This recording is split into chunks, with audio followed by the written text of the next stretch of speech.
Essa é a última parte do tema Migrações e Identidades Regionais e compõe o currículo de Geografia do segundo ano do ensino médio do Colégio Tiradentes. Nessa aula eu vou falar sobre os principais espaços de tensão xenofóbica no mundo. O tema dessa aula ele faz parte do volume 5 do Sistema de Ensino Positivo e ele está compreendido pelas páginas 39 a 48. O primeiro desses espaços é a fronteira meridional dos Estados Unidos, ou seja, a parte sul dos Estados Unidos na fronteira com o México. Os Estados Unidos é hoje o país que mais recebe imigrantes no planeta.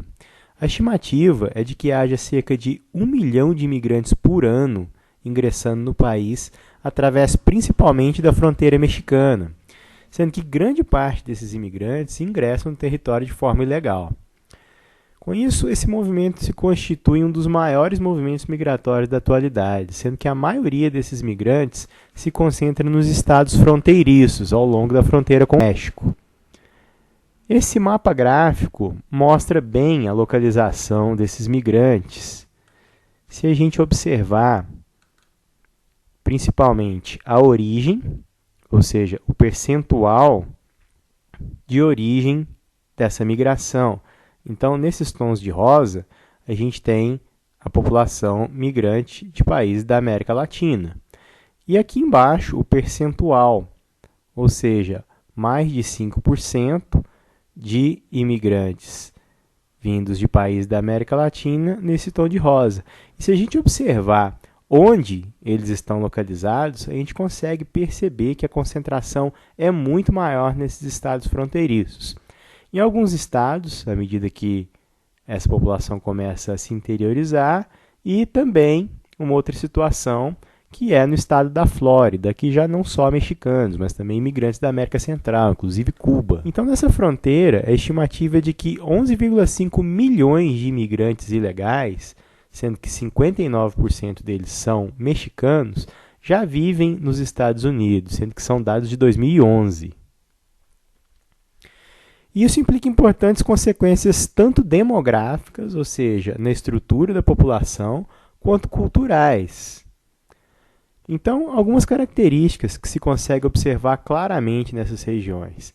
A língua espanhola muitas vezes é mais falada do que o idioma inglês. O catolicismo predomina sobre a religião protestante. As famílias costumam ter mais filhos, que é também uma característica de famílias latinas. Além de outros hábitos, alguns deles até bastante curiosos, como, por exemplo, preferência esportiva por futebol, no caso, o futebol jogado com os pés, que é bastante diferente do esporte mais popular nos Estados Unidos, que é o futebol jogado com as mãos.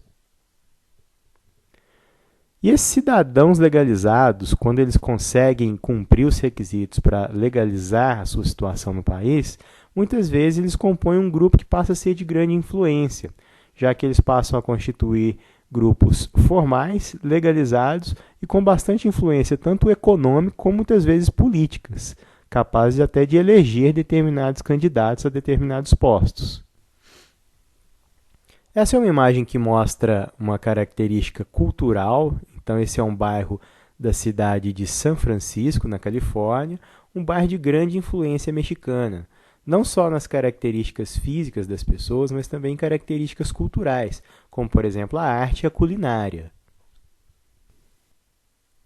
Esses 4 gráficos mostram a proporção de indivíduos migrantes nos Estados Unidos. Então, analisando um por um, a gente percebe que no estado da Califórnia, a população hispânica corresponde a 37,6% da população total do estado, o que é um percentual bastante expressivo.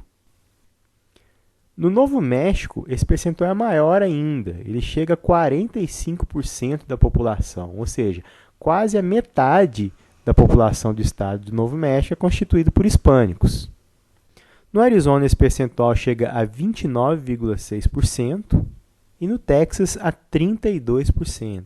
São todos estados fronteiriços e em todos eles a proporção de moradores, a proporção da população de origem hispânica, inclusive suas características culturais, se tornam muito expressivas em função desse grande contingente.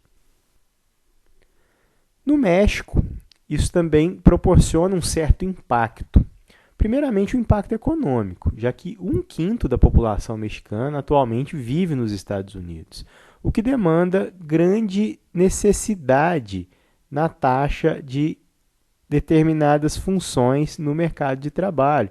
Ou seja, além de queda na taxa de crescimento populacional do México, muitas vezes você tem uma necessidade de mão de obra de pessoas em idade ativa que não estão mais no país, já que 1/5 dessa população vive atualmente nos Estados Unidos.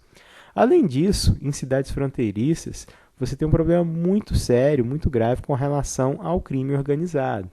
Além do tráfico humano, que é uma atividade comum, pessoas que se organizam para poder vender a passagem ilegal do México para os Estados Unidos, você tem atividades também que são muito nocivas para a economia e para questões sociais no país, como o tráfico de armas e o tráfico de drogas, além dos elevados índices de violência que acompanham toda essa situação.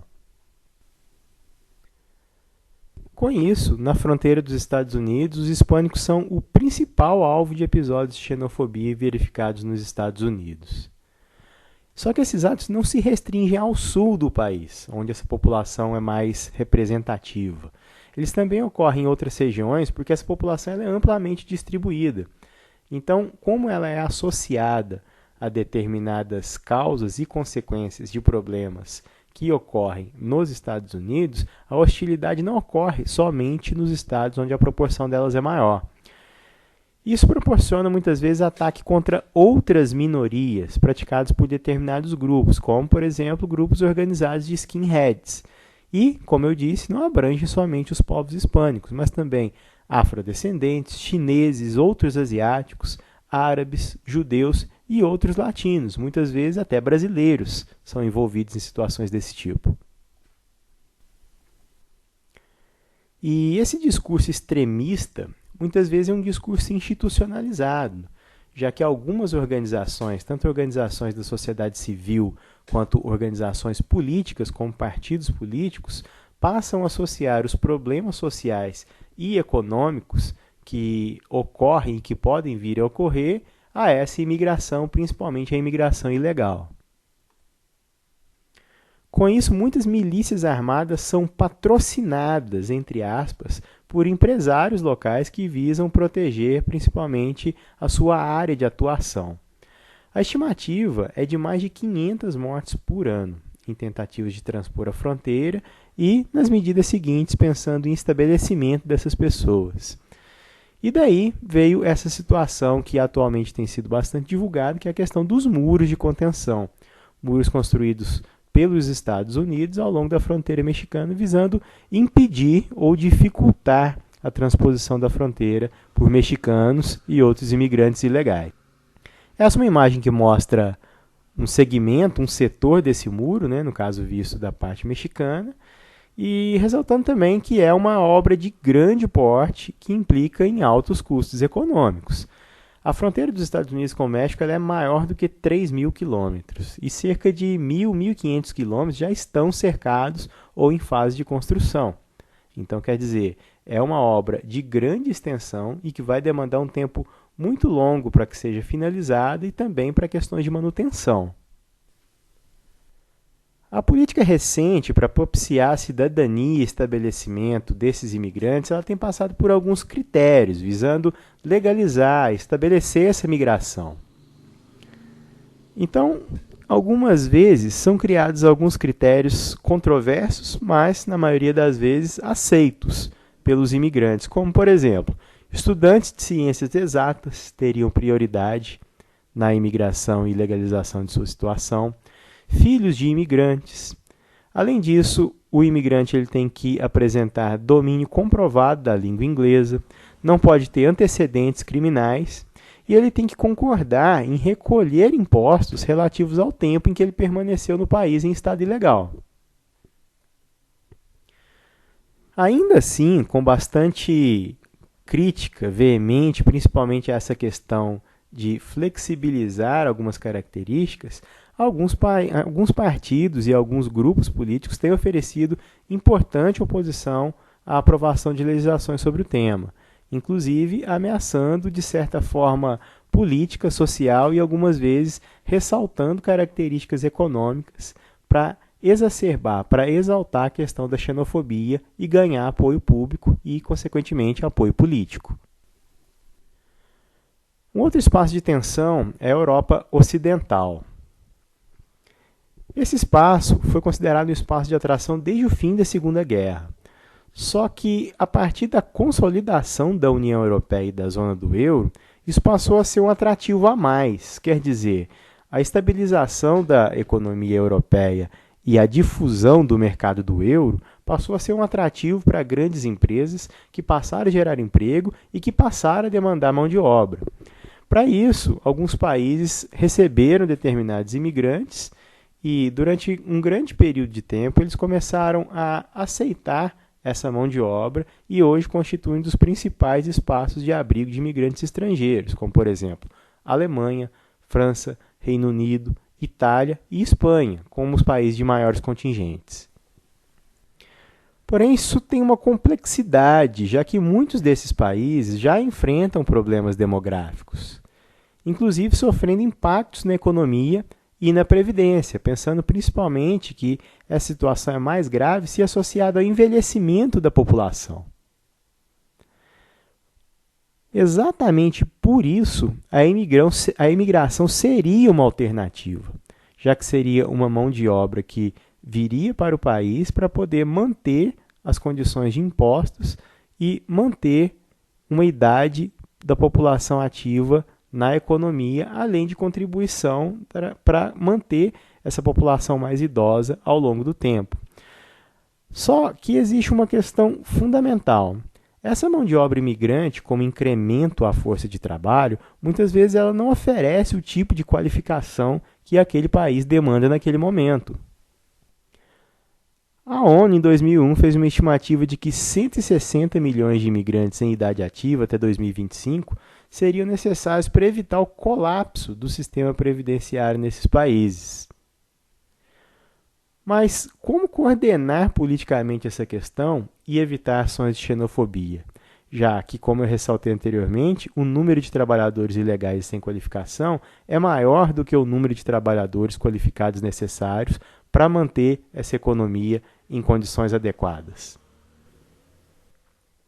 Esse quadro ele mostra o percentual de população nascida em outros países, ou seja, de pessoas que habitam esses países e não foram nascidas, por exemplo, em Alemanha, Espanha, França, Itália e Reino Unido. Então, na Alemanha, 12% da população, essas pessoas não nasceram na Alemanha, nasceram em outros países e migraram para lá. O principal contingente nesse caso é constituído por turcos, 2,4% dessa população total. Na Espanha, esse percentual é maior ainda, 14,2% da população espanhola é não nascida na Espanha. Esse maior contingente é constituído por latino-americanos e romenos. Na França, 11,2%, principalmente árabes. Na Itália, 8,8%, constituído principalmente por albaneses. E no Reino Unido, 11,6%, constituído principalmente por indianos. Na Alemanha, os imigrantes turcos são os principais alvos de ataques neonazistas. E essa expressão ela é maior na parte oriental do país, porque é a região do país que sofre uma maior taxa de desemprego e onde os trabalhadores são menos qualificados para ocupar as melhores posições no mercado de trabalho. Consequentemente, há uma disputa por vagas de emprego de menor remuneração. Quer dizer, os nativos da parte que compunha a antiga Alemanha Oriental, eles têm que disputar esses espaços de emprego de menor remuneração com imigrantes, a maioria deles turcos, o que gera toda essa tensão xenofóbica. Na França, existe uma grande expressão de movimentos de xenofobia, devido principalmente à crescente consolidação de partidos extremistas. A maioria desses imigrantes é constituído por argelinos, tunisianos e marroquinos, região do Maghreb, que fica situado no norte da África e que durante muito tempo foram colônias da França. Então a língua falada nesses países muitas vezes facilita com que essas pessoas busquem o mercado de trabalho na França. Há também um grande contingente de Senegal, Camarões e outros países da África Negra, Costa do Marfim, países também de língua francesa e que durante um tempo muito grande da história passaram a buscar o mercado de trabalho, principalmente em atividades relacionadas à construção civil. A questão é que essa população sofre violência física e moral com grande frequência, principalmente em bairros periféricos, onde elas são a maioria. No Reino Unido, a gente observa uma predominância de características multiculturais em grandes cidades, e por isso a intolerância é maior no interior e em cidades industriais. Mesmo com forte repressão, são comuns atos de intolerância, associados principalmente a imigrantes vindos da Índia, Paquistão e Bangladesh, que são o maior contingente pelo mesmo motivo dos países do Maghreb na França, por terem sido países que eram colônias de exploração da Inglaterra e a língua como um passaporte, uma ponte que favorece a adaptação e a migração para o Reino Unido. A Itália é um país caracterizado também por baixo crescimento vegetativo. Isso implica na maior possibilidade de colapso da economia dentre os países da Europa Ocidental. E devido a essa dificuldade em proporcionar a chegada de imigrantes qualificados e problema com a imigração ilegal, é que ocorre o principal fator de motivação de xenofobia, já que a localização geográfica da Itália também é um grande atrativo para a imigração ilegal, ou seja, essa localização facilita a chegada dessas pessoas e essas pessoas passam a ser hostilizadas, principalmente pela dificuldade em proporcionar a chegada de imigrantes, digamos, entre aspas, desejáveis, ou seja, aqueles imigrantes que ocupariam as posições no mercado que são de interesse da economia italiana. Essa figura mostra as principais rotas de chegada da imigração ilegal na Itália. Então, uma rota vinda da Albânia, Macedônia e países da antiga Iugoslávia, onde, por navegação, eles aportam principalmente no sul da Itália, e uma outra rota vinda de países árabes, principalmente Tunísia e Líbia. Na Espanha, o cenário de xenofobia é crescente e muitas vezes ele fica extremado por algumas questões que eu vou ressaltar daqui em diante. A posição geográfica, da mesma forma que a Itália, ela é associada à imigração africana. Anteriormente, a Espanha funcionava simplesmente como uma rota. A imigração ilegal passava pela Espanha buscando outros mercados. Porém, atualmente, ela passou a ser também destino. E isso levou um número grande de imigrantes por ano a entrarem no país, principalmente por essa rota de navegação a partir do norte da África. Mas devido à crise e desemprego, como os principais motivos para o crescente cenário de xenofobia, essa situação se tornou uma situação crítica, já que toda a população que tenta emigrar ilegalmente é rechaçada, além das condições muito precárias da imigração por navegação a partir da África.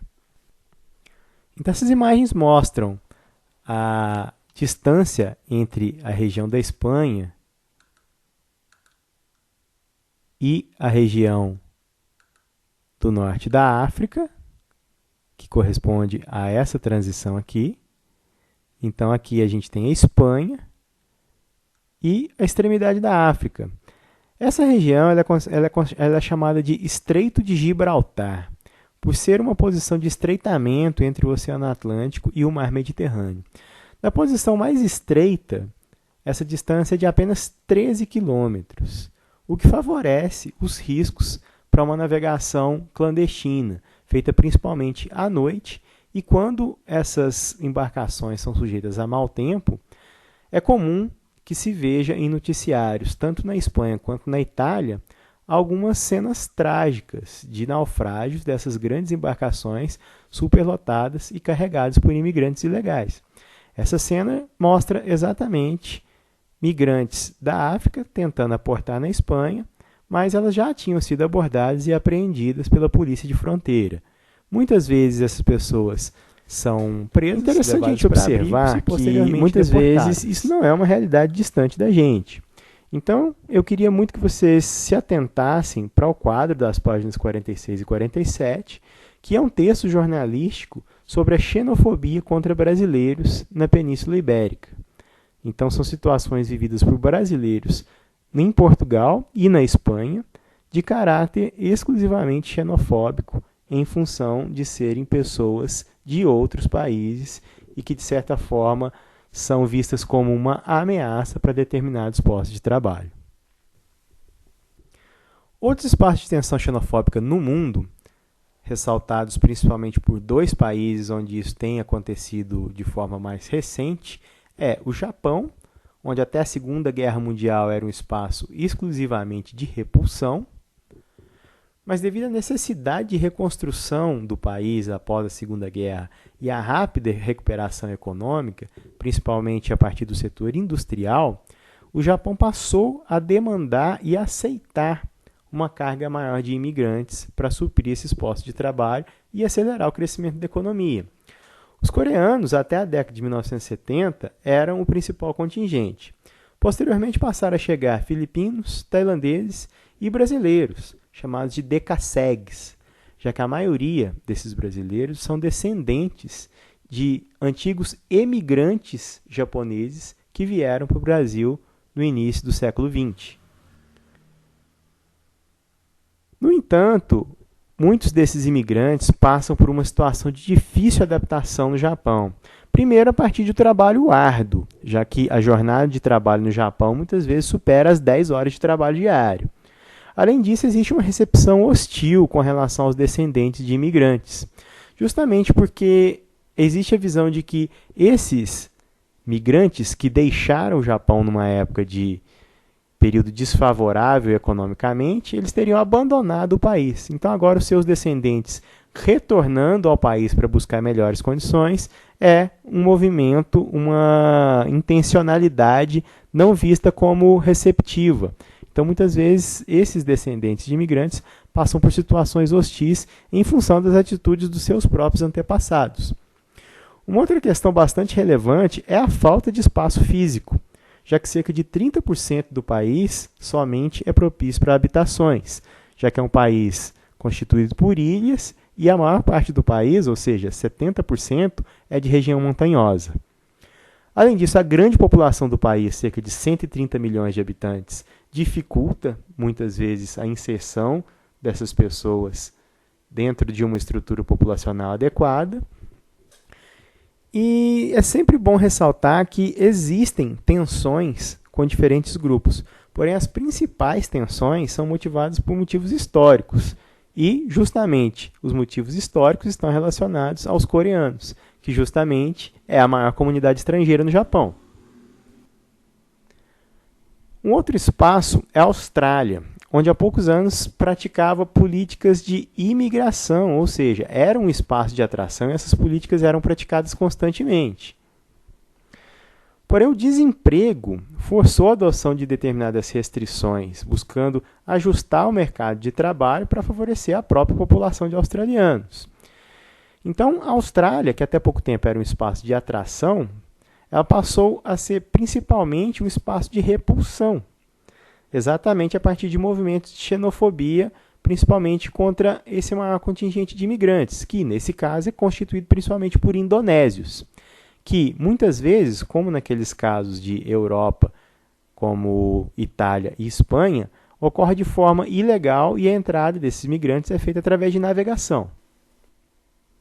Então, os principais agentes da xenofobia são nativos desempregados, ou seja, são os australianos desempregados que promovem as ações de xenofobia, já que eles se sentem prejudicados por eles próprios estarem desempregados e outros estrangeiros na mesma situação que eles, buscando uma qualificação, uma entrada no mercado de trabalho e competindo com eles diretamente.